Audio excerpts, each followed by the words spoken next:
మీకు తెలుసా, మనం చేసే చిన్నపాటి నిర్లక్ష్యం మన జీవితంలో ఎంతో పెద్ద అదృష్టాన్ని దూరం చేయగలదు. సమయం ఎంతో విలువైనది. ఏ పని ఎప్పుడు చేయాలో అప్పుడే చేయాలి, లేకుంటే అదృష్టం చేజారవచ్చు. ఇదే విషయాన్ని ఒక చిన్న కథ ద్వారా తెలుసుకుందాం. రామాపురంలో ఉండే అనిత అనే అమ్మాయి చాలా తెలివైనది. చక్కగా చదువుతుంది, పాడుతుంది.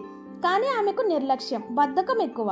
ప్రతి పని వాయిదా వేస్తుండేది. అమ్మ ఎన్నిసార్లు హెచ్చరించినా పట్టించుకునేది కాదు. ఒకసారి అనిత గ్రామంలో జరిగిన పాటల పోటీలో ఆమెకు మొదటి బహుమతి వచ్చింది. కొద్ది రోజులకు ఆ సంస్థ నుండి ఒక ఉత్తరం వచ్చింది. మరుసటి రోజు వచ్చి బహుమతి తీసుకోవాల్సిందిగా. కానీ అనిత నిర్లక్ష్యంతో తర్వాత ఎప్పుడైనా వెళ్ళొచ్చులే అనుకుని ఆ ఉత్తరాన్ని పట్టించుకోలేదు. 4 రోజుల తర్వాత ఆమె వెళ్ళింది. బహుమతితో పాటు పట్టణంలో జరిగే పెద్ద సర్కస్ టికెట్లు కూడా ఇచ్చారు. ఆ టికెట్లు అంతకు ముందు రోజు జరిగిన ఆటవి. వాటిని చూసి అనిత, అయ్యో, కనీసం నిన్న వచ్చినా బాగుండేది కదా అని ఎంతో బాధపడింది. ఆ సంఘటనతో అనితలో ఎంతో మార్పు వచ్చింది. ఆ రోజు నుంచి నిర్లక్ష్యం వీడి ఎప్పుడు పని అప్పుడే పూర్తి చేయడం మొదలుపెట్టింది. కాబట్టి మిత్రులారా, గుర్తుంచుకోండి, ఆలస్యం అమృతం విషం. ఎప్పుడు పని అప్పుడు చేసినప్పుడే సరైన ఫలితాలు వస్తాయి. ఒక్క క్షణం వృధా అయినా అది మీ జీవితంలో భారీ మూల్యం చెల్లించుకోవడానికి దారితీస్తుంది.